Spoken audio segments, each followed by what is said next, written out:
Para formar e pôr em ação fisioterapeutas de excelência nas nossas UTIs, está entrando no ar mais um episódio do nosso podcast UTI em Forma e Ação.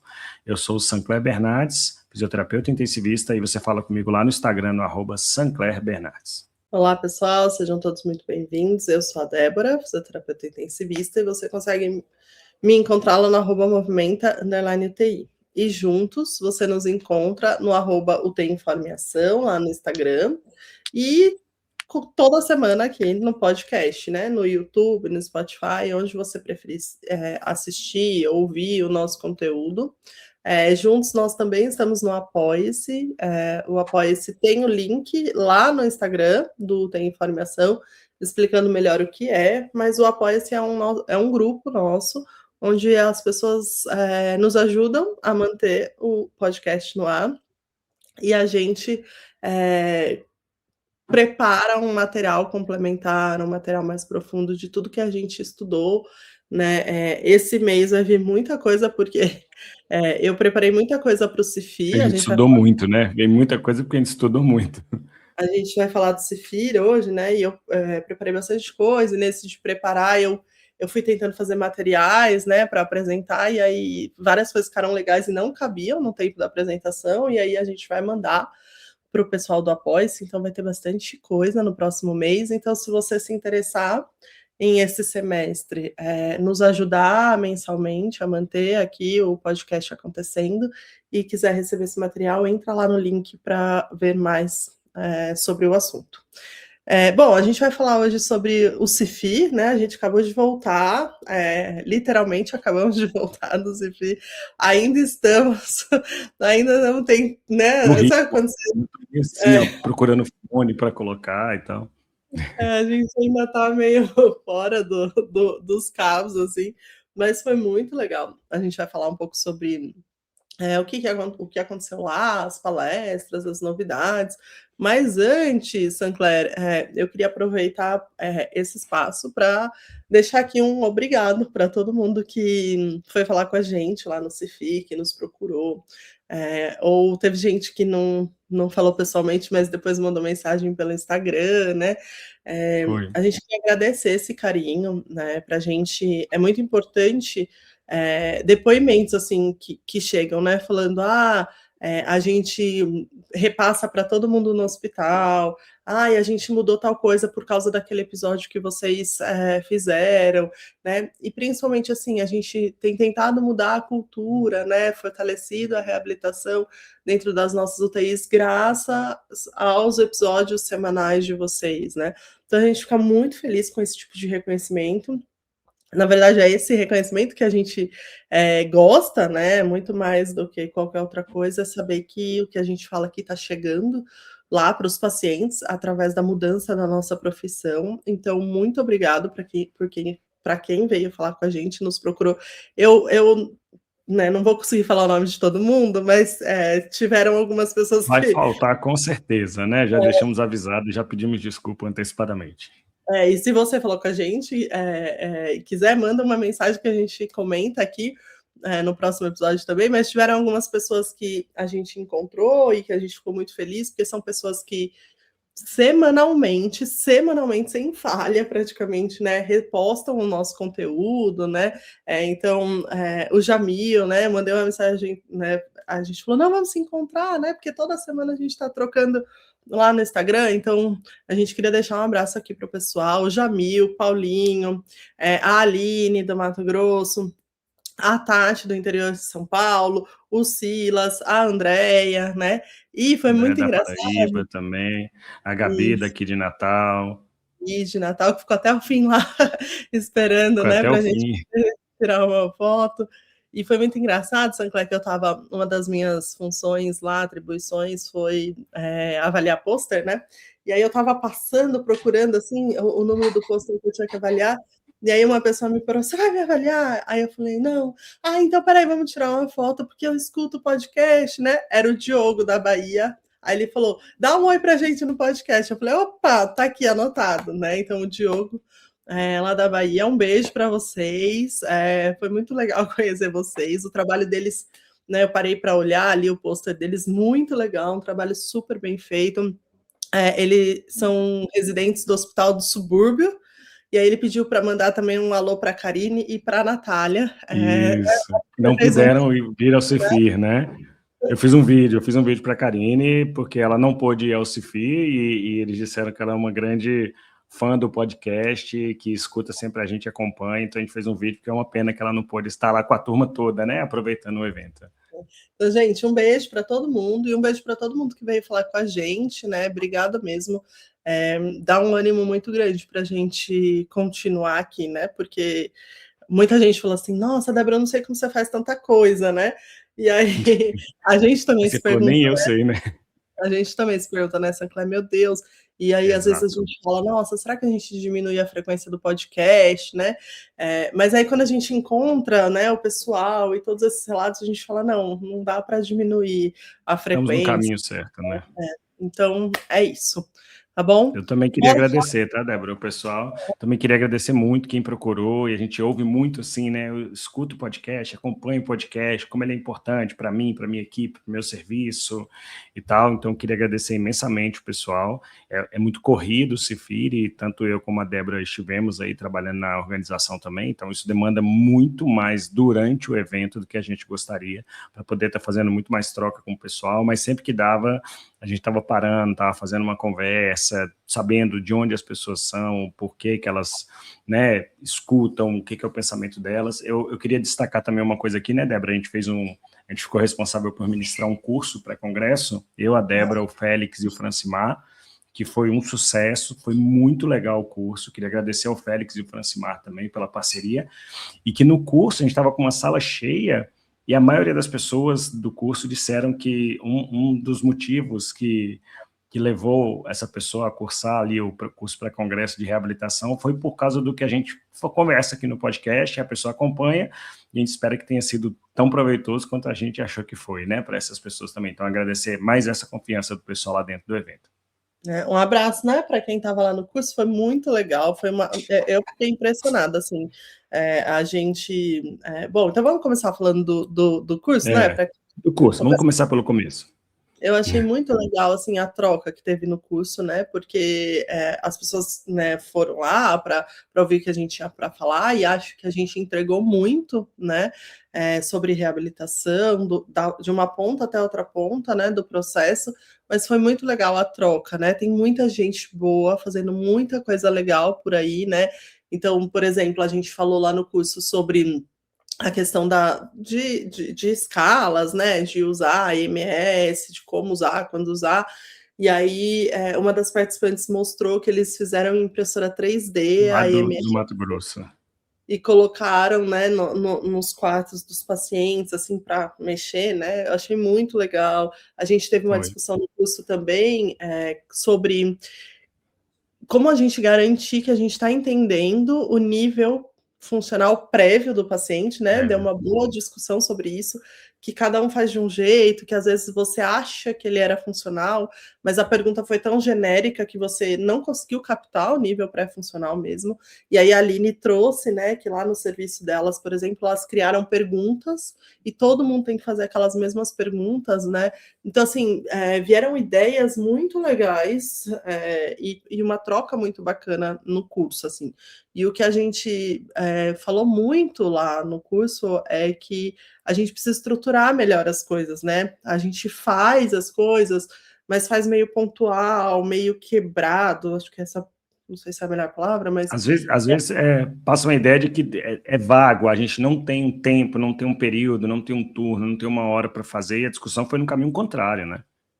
Exatamente. Então, assim, foi muito legal, no final a gente fez um hands-on ali, mas acho que a troca que a gente teve no curso foi uma troca muito legal e muito madura, assim. E aí, você quer falar mais alguma coisa do curso? Senão eu já vou puxar para o Cefir. Não, eu ia comentar isso. O que eu achei do curso é que ele trouxe vários insights para você conseguir estruturar, seja na sua cabeça para um atendimento isolado, seja você diarista, seja você chefe do setor, seja você chefe do hospital. A discussão, ela trouxe a prática, lógico que baseado na evidência, mas eu acho que foi muito mais uma discussão prática de como estruturar e organizar. E talvez seja a maior evidência que a gente tem de reabilitação, né, Débora? Que a reabilitação, ela precisa ser protocolada, ela tem que ter organização, sistematizado. Então, a gente foi trazendo o que fazem, às vezes, isoladamente na prática, para um consenso e organizando isso numa ideia de plano, prescrição macro, prescrição micro, reavaliação, encaminhamentos e etc. Então, foi muito legal mesmo, muito legal. E aí o que eu ia falar é que, assim, eu achei um curso muito maduro, né, as pessoas ali, né, muito centradas em a gente tentar, né, todo mundo aprender junto, evoluir e umas discussões muito maduras, né. E aí eu ia puxar esse gancho, assim, fazendo uma análise geral, eu fiquei, né, obviamente só na sala de terapia intensiva, então a gente vai falar dela, né, Sancler. Mas o que eu senti ali, né, e aí a gente vai especificar algumas coisas que foram faladas, mas de uma maneira geral, eu fiquei muito feliz porque eu achei que a gente amadureceu muito, muito nas discussões, assim, sabe? Eu senti um amadurecimento nosso, né, de terapia intensiva, tanto em questões assim de quantidade de artigos, né, mas um amadurecimento da profissão, sabe? Eu falei isso no fechamento, né? Eu acho que a gente vinha de alguns. E faz parte, tá, gente? Não é crítica, não, aos anteriores, né? Por isso que eu falei um amadurecimento. É uma evolução, né? Evolução, isso. A gente vinha de palestras, assim, que eram fragmentadas, né? Então, assim, vamos discutir. Essa palestra é sobre escalas de avaliação, né? E dessa vez a gente não teve palestras de escalas de avaliação. Ah, mas vocês não falaram de avaliação? Falamos, foi a primeira palestra que foi da Raquel, que por sinal foi excelente, mas a discussão já amadureceu muito, no sentido não de ficar discutindo cada escala, né? Treinando a escalinha, decorando a escalinha, né? Exatamente, mas foi uma discussão, né? E aí, nesse primeiro momento, a gente discutiu muito sobre o que importa para a gente avaliar, né? Tudo bem, a gente avalia MRC, a gente tem que avaliar MRC, mas no fim, será que a gente está captando na hora da alta, para além da força do paciente, né? O quão ele vai conseguir se reinserir na sociedade? Então, assim, o que a gente deveria avaliar para avaliar a qualidade de vida, para avaliar a participação, né? Então, eu achei assim que a gente abriu assim o mundo de uma forma muito interessante, sabe? Eu achei demais também. E as discussões, é legal que eles foram. Eu vou tocar num ponto aqui que é a mescla entre a ciência e a prática. Eu acho que foi algo muito interessante. Então, sim, a gente precisa da evidência científica, mas a gente precisa discutir sobre como implementar e traduzir esse conhecimento, e não é o pesquisador quem diz e não é o assistencial, é a discussão. Então, a sala teve palestras mais teóricas, teve demonstração prática, teve palestra curta com muito tempo de discussão, teve prós e contras. Então, a gente trouxe um cenário que talvez tenha favorecido muito mais um raciocínio do que o mecanicismo da fisioterapia. E aí a gente pôde também, e aí é muito legal isso que ficou na grade, passar por todos os pontos que o fisioterapeuta da terapia intensiva faz. Então a gente teve discussões sobre ventilação mecânica de altíssimo nível, discussões super profundas sobre exercício, dose, quando fazer, mais é necessário, não é. A gente teve sobre terapia de remoção de secreção, a gente teve de expansão, a gente teve de VNI, a gente teve de tecnologias dentro da UTI, a palestra do Bruno foi super legal, dos prós e contras, né, e super conversa franca, verdadeira, do que é que dá para trazer para dentro da nossa prática. Então, eu senti um passo muito grande na evolução da sala da terapia intensiva, no sentido de discutir sobre o que existe na ciência, como é feito na prática e melhorar isso. E acho que esse é o caminho que provavelmente vai continuar seguindo no evento. E aí eu queria só fazer um parênteses e dizer que, sim, eu fiquei impressionado. Eu confesso que eu não fiquei na sala o tempo inteiro, né? Eu estava um pouco corrido dentro do evento por causa da organização, mas quando eu cheguei, eu assisti uma palestra que foi antes da palestra que eu dei, né? Eu assisti a palestra do Marcelo Beraldo, foi muito legal, sobre ventilação mecânica na SARA. Depois a gente fala sobre a questão do raciocínio dessa palestra. Mas, assim, não tinha cadeira, né, Débora? E abria para pergunta, se deixasse, a gente não tinha as próximas palestras de todo mundo fazendo pergunta. Então, eu acho que essa interação foi algo que marcou muito aí no evento.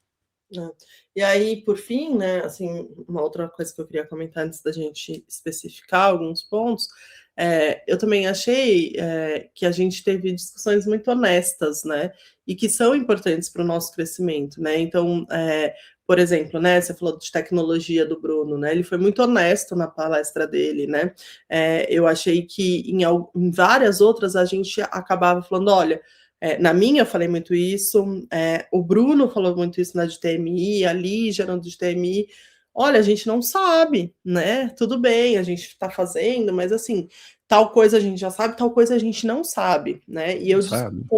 eu conversei muito isso com ele, até com o Bruno depois, eu falei: "Que legal a gente poder voltar para esse lugar de falar assim: "Olha, a gente não sabe", né, Falta isso aqui, né? porque eu sentia muito que antes a gente tinha tanta necessidade de defender alguma coisa, que a gente ia por um caminho que não era muito interessante, né, porque, assim, defendia, tem que fazer isso, tem que fazer aquilo, tem que ser desse jeito, e quando você olhava para a evidência, você falava: "Gente, mas, assim, cadê a evidência disso? Não tem", né. E eu acho quando eu falo que eu acho que a gente amadureceu, foi de chegar nesse lugar de saber tanto, assim, qual que é a beleza, a importância da nossa profissão, que hoje a gente não precisa defender coisas que a gente ainda não consegue, mas que a gente Exatamente. pode falar: "Olha, isso aqui a gente ainda está em aberto", e é isso que também que vai fazer a gente crescer, né. Então eu achei muito legal, assim, a gente ter vindo para esse lugar de falar: "Olha, isso aqui a gente pode fazer com certeza, isso aqui a gente ainda precisa de mais coisas, né. Podemos continuar fazendo? Se a gente entender que sim, sim, Podemos, e mas principalmente trazendo essas discussões, né, para um local de fala como de um congresso. Então, sim, assim, se a ciência fosse tão simples a ponto de falar assim, isso aqui é só quando comprovar. Eu não estou falando que tem que ficar usando coisas sem comprovações, mas a discussão e a evolução científica, ela precisa acontecer. E ela não é tudo ou nada. Eu não tenho nada, ou eu tenho um ensaio gigante com 5.000 pessoas que diga sim ou não. Não é só sobre isso. Então, essa discussão na prática sincera, como você falou, ela é necessária para que a evolução da ciência aconteça. Assim, a gente bate cabeça, qual é a carga que eu coloco no TMI? Não é um número sozinho, isolado. E outra, e já vou dar um spoiler, talvez uma das grandes mensagens não é nem mais precisamos individualizar, é precisamos conhecer subgrupos para aquilo que eu já sei a resposta generalizada, eu poder pensar nisso, em como prescrever. E eu estou falando não é só de TMI, não, tá? É de tudo, de motora, de SARA, de reabilitação com exercício de carga, sem carga e tal. A gente precisa entender o macro e as subpopulações, não, os subgrupos, para mim, foi uma das grandes mensagens, e eu achei brilhante as discussões que a gente precisa ir. Então, eu acho que, no final das contas, a gente percebeu qual discussão é que leva para um caminho de uma melhor assistência lá na ponta quando a gente sai de um evento desse. E é o que a gente vê nos eventos internacionais, né, Sancler, quando a gente vai para os internacionais, a gente vê discussões, né, do tipo assim: "Ó, É. isso aqui ainda não está comprovado que funciona, isso aqui eu tenho feito e tá", né, então acho que foi muito legal nesse sentido. E aí para E quem não tiveram for até várias perguntas, porque era assim, tá, você disse isso, no meu lugar é assim, assim, assado. Aí o palestrante dizia, olha, às vezes ele falava, eu não sei o que você pode fazer, às vezes ele falava, eu faço desse jeito, se você quer, ou às vezes falava, não, isso aí não se faz, faça de tal jeito. Então teve muito disso também, né? também. E aí, para quem não foi, então, ou para quem foi, de repente, né, não conseguiu ver tudo, enfim, a gente vai dar uma pincelada em algumas coisas que chamaram a atenção. Obviamente, não dá tempo de falar tudo, né, porque foi muito rico e por isso que todo mundo deveria vir para o Cefir em São Paulo, daqui 2 anos. Exatamente. Mas eu acho que a gente pode pincelar algumas coisas, e aí eu anotei algumas coisas, você pode trazer as que você anotou, né, enfim. Eu acho que então o começo foi esse, assim, a gente começou discutindo um pouco sobre essa questão da avaliação, né, e aí muito mais do que discutir as escalas em si, a Raquel apresentou, obviamente, né, algumas coisas e algumas coisas novas também que vem surgindo, mas acho que a discussão e depois realmente a discussão com a plateia gerou muito em cima disso, e gerou uma concordância meio geral, assim, sabe, de que a gente precisa, entender o que que é importante para aquele paciente, né, e avaliar, tentar buscar formas, né, de avaliar. Eu até perguntei para ela no fim, né, eu falei: "Mas e aí, o que que a gente faz? A gente, coloca um monte de escala no nosso serviço e cada paciente a gente avalia com uma, né?". Então, assim, a gente não tem resposta. O que a gente já entendeu é que a gente precisa avaliar o indivíduo, né, muito mais do que, ou não só a força, né, não só a distância de Função, contato, nada, né, mas o indivíduo em si. Então acho que rolou muito essa discussão nessa parte de funcionalidade, de avaliação. Essa foi a palestra de avaliação da Raquel, né.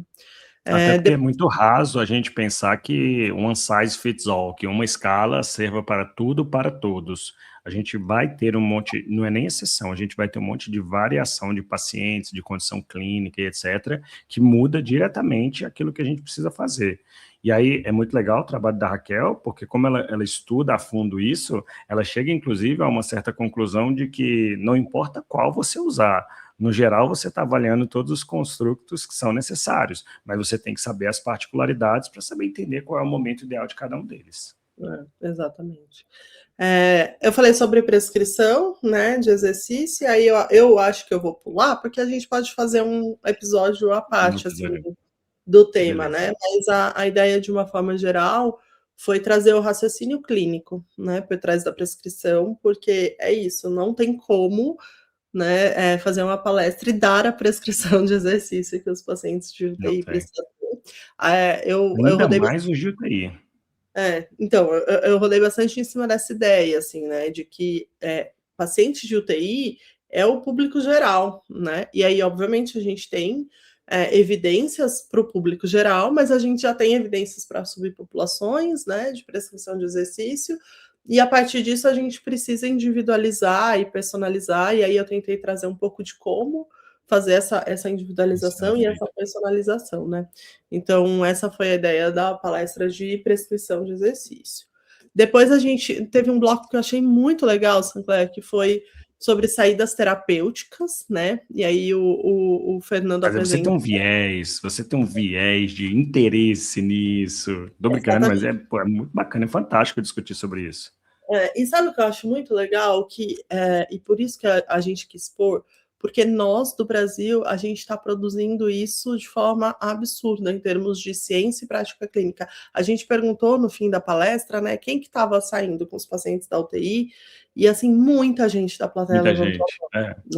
Então, assim, a gente está produzindo isso. Ele até mostrou um estudo, o Fernando do Sassano, que foi o primeiro e o único, na verdade, estudo falando sobre saídas terapêuticas. E olha só que loucura, né?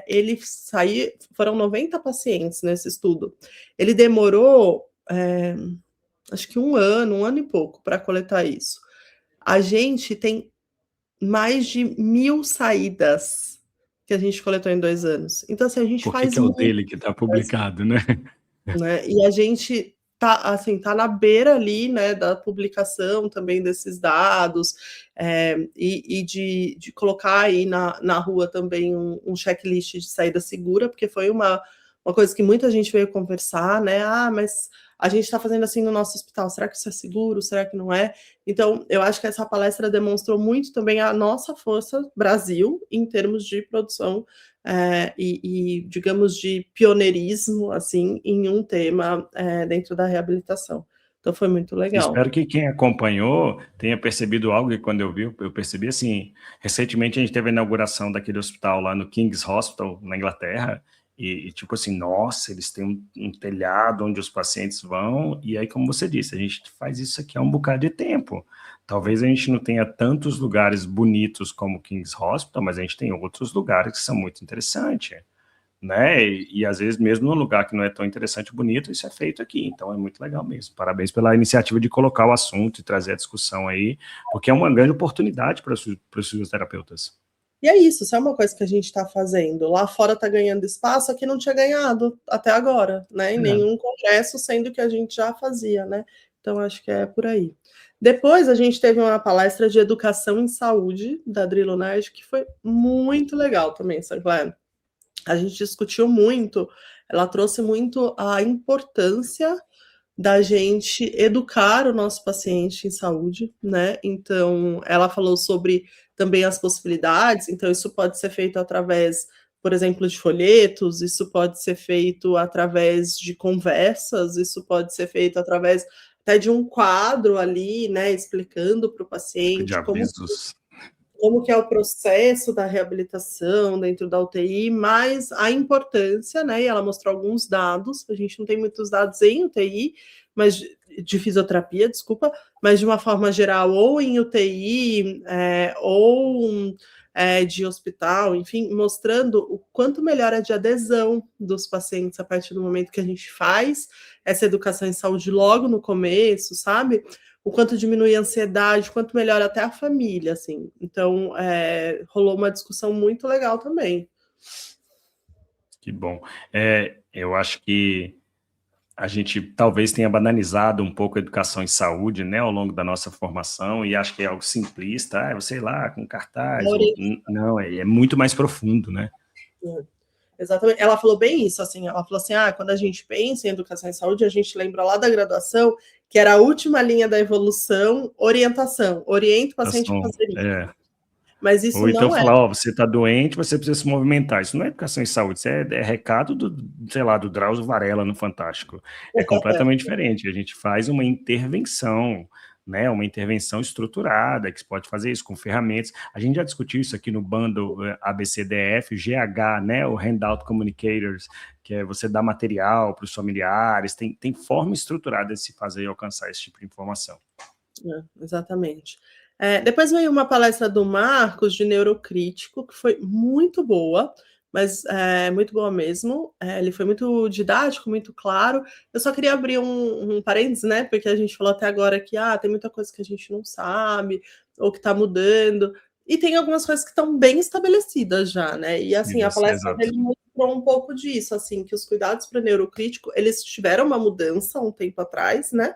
Mas depois dessa mudança ficou tudo mais bem estabelecido. Então, neurocrítico já foi um tópico que o Marcos já trouxe bem assim, olha, gente, é isso que a gente tem que fazer. Já bem sedimentado. Desses pacientes, né? Da questão do CO2, enfim. Então, só para dizer que também tem algumas coisas desmistificando, que a gente... né? Porque a gente às vezes simplifica demais e acha que é só de um jeito e tem os mitos, né? E a gente vai repassando isso no dia a dia, e era um assunto que já estava carente dentro do CIFIR, da gente voltar a aprofundar e discutir o assunto. Aí depois veio treinamento muscular, que aí eu achei que foi muito legal, e essa palestra foi uma das que eu achei muito madura, por parte tanto do Bruno quanto da Lígia, né, de trazer, olha, porque teve um alvoroço de TMI há pouco tempo atrás, né, e aí de repente a gente começou a usar para todos, né, para todos, e querendo a mesma fórmula para todo mundo. E eles trouxeram muito isso, que olha, né, começaram a surgir até artigos dizendo que não funcionava o TMI, né, que não fazia diferença, mas por isso, porque a gente se empolgou e começou a fazer para todo mundo. E aí o que eles trouxeram muito, o Bruno trouxe uma fala muito interessante, que foi de, olha, a primeira coisa que a gente precisa fazer é atualizar o que é desmame difícil nas nossas UTIs, conceito, né? O conceito, porque o TMI tem essa base, né? E ele falou, em muitas UTIs, ainda a gente não tá lá naqueles conceitos antigos, né? De desmame difícil. Então você já começa pelo lugar errado. Então, errado. E os resultados são melhores para esse subgrupo de pacientes na UTI, né? Se você não classificar adequadamente, você não vai saber quem é que se beneficia mais. E aí uma discussão que rolou foi até em cima do que você falou lá no começo, de, se eu não tenho manovacômetro, né, então se eu não tenho, eu tenho, de repente, como fazer TMI, mas eu não tenho manovacômetro, e aí ele já trouxe, né, essa possibilidade de faça na carga, no máximo que o seu paciente conseguir, né, e outra discussão que eles falaram muito foi sobre, e que vem vindo agora, alguns resultados, sobre fazer em paciente que não está colaborativo, né? Não colaborativa, né? Pelo estímulo só da apneia, fecha o circuito e deixa fazer, né? Então, foi uma discussão que o Bruno trouxe, que talvez lá para 2028, no próximo a gente tenha mais respostas, mas que ficou em aberto, mas que talvez a gente também esteja perdendo uma porcentagem de pacientes que se beneficiem, porque a gente só vai para os pacientes que estão colaborativos. Ele até mostrou um estudo recente, que a Sabrina Eggman também é colaboradora, falando sobre a viabilidade de fazer esses pacientes tracostomizados e que não colaboram, né? Então, foi muito legal a discussão deles de treinamento muscular. Que bom, bacana. Evolução e total, e mais um ponto, assim, que vem para derrubar o raciocínio fixo, né? A ideia fixa é uma coisa. E aí, de ventilação, você estava numa mesa de prós e contras, né? Eu assisti uma palestra de ventilação do Marcelo Beraldo, né, onde ele fez um resgate histórico do que a gente tem sobre ventilação mecânica na SARA, e ele contrapôs, eu vou dizer que 2 períodos, um período pré-estudo arte, um período pós-estudo arte, né, e todas as considerações, obviamente, feitas para isso, e ele colocou muito como a gente trabalha nesses estudos com média, você bota todos os pacientes de uma UTI, que são de níveis completamente diferentes de gravidade. Ah, mas todos têm SARA? Tem, mas são pacientes com SARA de origem diferente, etc. E ele foi fazendo os ajustes. E foi muito legal, e a discussão depois foi muito prática. A discussão, as pessoas queriam saber na prática como elas fazem, o que elas fazem, do tipo, ele falou muito sobre a tomografia de impedância, como ela facilita para a gente chegar, para você falar, mas eu não tenho, aí eu faço isso, ele dizia, não, então não faça, né, de como proteger esses pacientes. Então achei que foi muito legal, foi uma discussão muito pertinente, uma discussão crítica. Depois eu participei de uma mesa, né, que era de prós e contras, e aí teve SARA novamente, sobre recrutamento alveolar mais específico, né, o PEDLEM. Foi muito legal, foi tipo uma continuação da parte do que o Beraldo falou. A gente teve tecnologias com o Bruno, que foi o que você disse, maduro, para dizer assim, olha, isso aqui, o pró é que traz esse benefício, o contra é que talvez não tenha evidência, o que custa muito caro, né? Ele até pediu desculpas a Débora, mas, né, porque ele foi mostrar o cicloergômetro passivo, o motomédia, e ele falou, olha, mas é porque é muito caro, então quando você pensa isoladamente nisso, ele pediu desculpa porque no protocolo da Débora, do trabalho dela, tinha, mas não só o dela, de um monte de gente, e são testes, são formas padronizadas de fazer. Então, eu acho que o Bruno conseguiu trazer uma mensagem de que fazer, independente do recurso que você tenha, é melhor do que não fazer, e a boa tecnologia é aquela que é comprovada e, preferencialmente, com o menor custo possível, né, e melhor resultado. Isso, inclusive, são coisas que a gente usou dentro da diretriz, né, para fazer a votação na diretriz. Eu gostei muito, e eu falei muito com ele depois disso, né?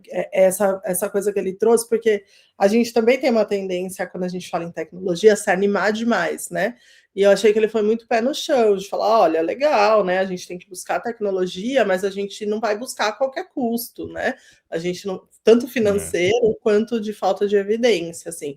Então ele foi muito pé no chão de dizer, olha, tem tecnologia. Tanto, quando ele falou do cicloergômetro, eu falei, Bruno, eu super entendo, porque, na verdade, existe a diferença entre você usar a tecnologia dentro de um contexto de evidência científica, de procurar essas evidências, né, que foi o que a gente fez lá, de efetivamente isso ser transposto para uma compra dentro de um hospital e tudo mais. Né? Uma coisa é quando você faz a ciência, outra coisa é quando você vai para transformar isso em assistência em volume grande, né? Ele falou bastante da eletroestimulação, né, a respeito das evidências, que não são tão fortes assim, que talvez não justifiquem um gasto tão grande, né, então é isso, a gente precisa contrapor, né. Mas eu queria voltar na discussão do recrutamento, eu achei muito, muito interessante, assim, né, e me corrija se eu estiver errado, mas o que ficou para mim, né, foi que aquela ideia que a gente tinha de recrutar todo mundo não deve mais ser feita, né? Eles até trouxeram assim que hoje talvez o melhor que a gente possa fazer é primeiro avaliar, né, se esse pulmão é recrutável. E aí depois, se você entende que ele foi, né, que ele é recrutável, aí você usa dessa intervenção. Até em algum momento eles falaram, né? Hoje a primeira linha é prona, né? E depois... prona, abaixo de 150 de relação PF é prona. O recrutamento, ele meio que caiu para a segunda linha, digamos assim, né? Então, foi uma discussão muito, muito atual, eu achei, assim, em termos de recrutamento. A gente ainda vê acontecer muito, né, nas UTIs, assim, de sair recrutando todo mundo, né? Foi, e inclusive 2 coisas, né? O Bruno falou na palestra anterior, falou, me preocupa o paciente que tem de 150 até 199 de relação PF, porque esse paciente ele fica num limbo, né? Abaixo de 150 você prona, e lá acima de 200 você pode até na não invasiva, e esse pessoal fica meio perdido, né? E aí eu coloquei até uma opinião na discussão final lá, que talvez a gente entendeu que até o estudo arte a gente não tinha um foco em recrutabilidade. Então, quando o estudo arte vem e fala, não dá certo para todo mundo. Então, será que a gente não pode mudar a nossa dinâmica e talvez avaliar na recrutabilidade dentro dos próprios pacientes com SARA, a gente tem fenótipos diferentes, uns que respondem, uns que não respondem. Então, é individualizar, é você individualizar o paciente de acordo com a resposta funcional. Então, hoje a gente tem isso muito claro, mas mesmo assim, o recrutamento não é uma estratégia de primeira escolha, eu acho que é isso que ficou claro, né? Tipo, não vai, você tem a prona, essas evidências são indiscutíveis, e acho que todas as mesas que falamos sobre SARA reforçou isso, né? A necessidade de se fazer prona no momento adequado, para os pacientes adequados, e que o recrutamento, uma estratégia um pouco mais de resgate, principalmente se você pensar de uma maneira geral para todos, ou uma estratégia um pouco antes do resgate, se você conseguir para um paciente que seja mais recrutável, né? Mas foi legal que quando ele falou de recrutabilidade, o Pedro, ele falou, um cálculo é muito difícil, mas hoje você bota numa calculadora, calculadora de cálculos de mecânica ventilatória, todo mundo tem acesso, você consegue fazer. Era isso que eu ia falar, né? Que eles também falaram muito sobre essa coisa de reconhecer, calculando ali, né? Quem que é o paciente que vai se beneficiar, ou que tem um pulmão recrutável, dos que não tem, e não é se beneficiar, né? Porque aí depois ele até falou, e pode ser que esse que seja recrutável, nem ele tenha um benefício tão claro ali, né? Dependendo do paciente. A gente também teve algumas de medida de esforço, né? Que foram legais, e que a gente, né, discutiu um pouco mais sobre essa questão, né, principalmente da parte não invasiva, né, de conseguir ver qual o esforço do paciente na ventilação e ajustar. Manter o nível de assistência ajustado, né? Por medidas de esforço, então voltou um pouco essa discussão que a gente tem feito bastante, né, na beira do leito do paciente, na prática, então achei que foi bem válido. Que mais? Tem mais alguma coisa que você lembre? Eu falei do prós e contras, né, do exercício resistido na UTI, e tentei trazer uma reflexão que, assim, não para todos, e não tire da sua possibilidade de prescrição, que quando a gente entende que a carga é necessária, eu preciso saber qual é a capacidade do meu indivíduo. Então, talvez o exercício resistido, com carga, com peso, etc., ele seja mais viável para aqueles indivíduos que já estão num passo à frente dentro dessa progressão da mobilização. E para aquele paciente que está lá no começo, que mal levanta o braço e etc., a gente não parece ter muitos benefícios para esses pacientes de fazer uma prescrição mirabolante de exercício. Quando a gente investe em atividade funcional, nível de mobilidade maior, esses pacientes parecem melhorar. Então, foi uma discussão em cima disso, assim, não é fazer mais carga, nem fazer mais cedo, é fazer quando ela realmente significa uma sobrecarga. É uma discussão que eu acho muito legal e que a gente precisa tentar descobrir ainda na evidência científica qual é a melhor forma de fazer isso. A gente citou isso lá, né? Como não dá para a gente trazer tudo que foi falado, né? A gente precisa encerrar. Eu só queria trazer que no final, né, no último dia, a gente fez um fechamento lá da sala de UTI junto com a plateia, né? Então, assim, não tinha um tópico para ser discutido, era tipo um vamos fechar, quem quer falar, quem quer perguntar, quem quer... O microfone está aberto, né?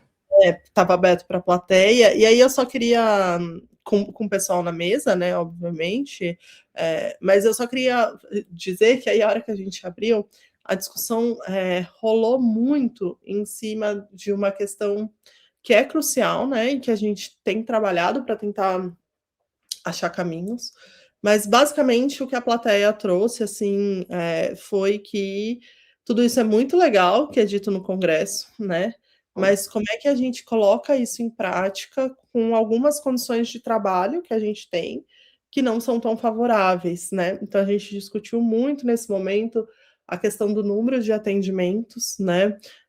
E aí, óbvio que a gente não tinha um tempo para esgotar essa discussão, mas assim, aí tem quem ache, né, quem discuta que, bom, então vamos diminuir o número, né, vamos para, então ao invés de 1 para 10, vamos tentar mudar, né, a norma lá da Anvisa para 1 para 5, mas aí ao mesmo tempo, né, o Francimar trouxe isso na discussão, mas e se você tem uma UTI onde dá para você atender 1 para 10? Porque existe UTI que dá para você atender 1 para 10. A complexidade do paciente, da sua intervenção e tal. Então, a gente acabou discutindo nesse ponto, assim, de que a gente precisa caminhar para algum lugar, talvez de complexidade do paciente, não só do número de pacientes, né? Eu também abri uma discussão lá a respeito e a gente já discutiu isso aqui no podcast, de que a norma é 1 para 10, mas não necessariamente você precisa ver os 10, né? de manhã e os 10 à tarde, Saber né, o que e não saber o que não precisa fazer, né, a gente tem um pouco mais dessa capacidade de separar, assim: "Olha, aqui eu preciso de muita intervenção, aqui eu preciso de pouca", e não é a mesma intervenção, ao mesmo tempo para todo mundo. E aí a gente trouxe isso também, né, de entender que a continuidade do cuidado, acho que isso foi unânime ali da mesa e da plateia, de que a gente como equipe, a gente precisa mudar essa mentalidade, né, de manhã, tarde e noite, e ir para uma mentalidade de o dia, né, é o plano do dia, é o cuidado do dia para aquele paciente, né. Então, eu não preciso entregar o meu plantão de manhã e o plantão da tarde ser exatamente igual, né, então a gente também discutiu muito isso.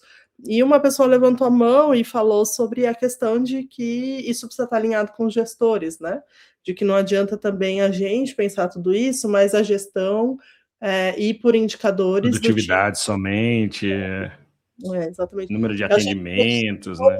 muito legal e que acho que a gente tem que trazer momentos, assim, para o próximo CIFI, pra resolver problemas reais nossos mesmo, né. Então foi Isso isso. mesmo. Pô, que bacana.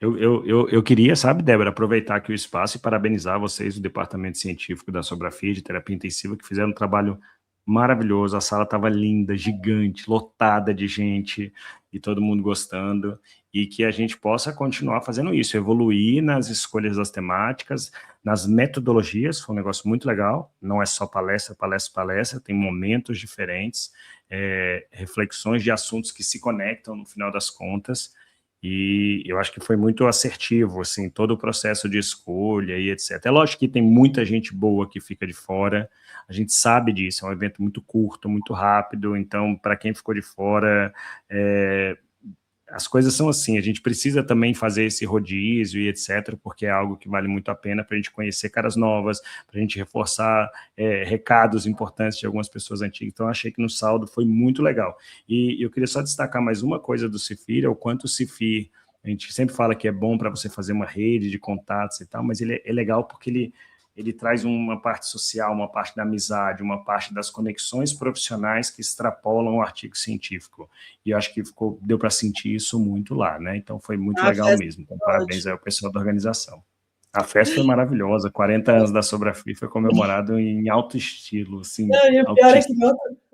eu fui embora no último ônibus, que era meia-noite. Aí no outro dia, quando eu acordei 6 horas da manhã, meu joelho doía, mas meu joelho doía. Eu falei assim: "Pode ser esse horário aqui". Há evidências de quem dança muito, acontece isso. Exatamente, mas foi uma delícia, foi muito gostoso mesmo. Eu também queria deixar aqui meus parabéns para a Nacional, para vocês de lá, que eu sei que vocês trabalharam demais, né, e foi muito legal. Não conheci Natal como eu gostaria, eu consegui ir à praia todo dia, porque eu acordava às Ai, 6, aí eu corria para o mar, andava, eu falei que estava tudo cronometrado, sabe. Eu falei: "Não, às 6 eu acordo, das 6h15 às tantos 6h30 minutos de eu caminhada, um mergulho, volta, congresso, né? mas preciso E tudo voltar para começando no horário do congresso, diga-se de passagem. foi tudo. Mas foi muito legal, esse Né? social, esse poder encontrar as pessoas também foi muito legal. E fica aqui o nosso convite para o Cefi, É a né, em nossa São grande Paulo. dica. Então se preparem, né, para vir para cá, né, quem quiser já pode comprar, né, o preço é muito mais barato, comprando, né, muita gente já adquiriu lá no dia, né, do Muita gente. Cefi. A gente tem os mesorregionais, né, o ano que vem, o nosso aqui o Sudeste vai ser em Campinas, vai ser em março. Não sei se você sabe a data de vocês? Do de vocês no Não, a ano. data eu não A sei, gente mas vai aqui pôr o Nordeste vai ser em Salvador. vamos pôr na E tem descrição, né, congresso em Salvador, depois a gente põe Salvador, o Conefir, Confir em Belém, o Sudesfir em Campinas, o Subrafir em Balneário Camboriú e o Centrofir em Campo Grande. Eu sei os então, locais. assim, tem coisa para ano que vem e depois a gente se vê em São Paulo de novo, tá bom? É isso, Exatamente. pessoal. Valeu, pessoal. A gente espera vocês no próximo Cifir, mas esperamos vocês semana que vem aqui com mais um episódio do nosso podcast, o TI Informa e Ação. Um grande abraço a todo mundo. A gente se vê numa próxima. Tchau, tchau.